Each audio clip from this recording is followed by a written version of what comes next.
content here at PracticeLink. Joining me today is Bruce Guyant. Bruce is the Regional Director of Physician Recruiting for LifePoint Health. Welcome, Bruce.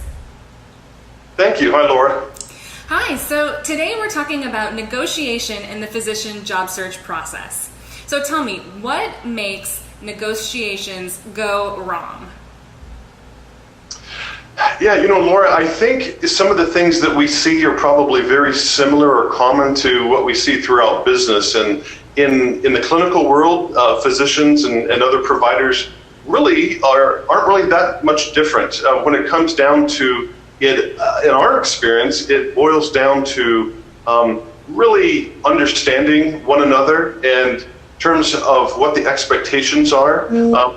So often we have individuals who will speak with, and they're coming just from their perspective in terms of what they want and what they hope to get out of it, but they don't take much effort to really understand from the hospital side or the clinic side maybe some of the things that are really important to us. So I think really just having not only a good thorough understanding of what's important to you as a physician, but also what's important to your employer or to the group that you'll be working with. Those are right off one of the key things that I see. Yeah. So what are some ways that a physician can show that they have an understanding of the organization's needs throughout that interview process to show that they're maybe more of a team player when it comes to the negotiation time?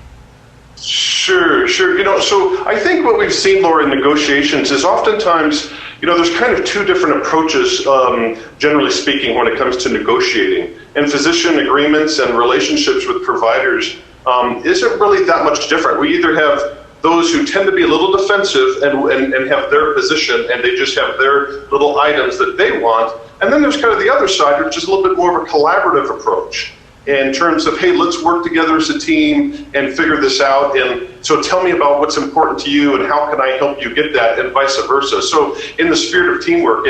And so those two schools of thought sometimes can really come into play and be key to a successful negotiation so it doesn't break down and so that it's successful.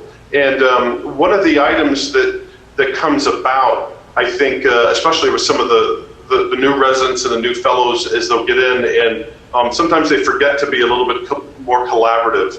And they also, it's when it comes down to it, we're talking about relationships, we're talking about trust, and there needs to be a mutual respect one for another, for each other's positions, and for those items that each party views as important to them. And sometimes one or both parties might lack that respect a little bit for one another's viewpoints. And so those are key things as you approach it collaboratively and have mutual trust and respect for one another's positions.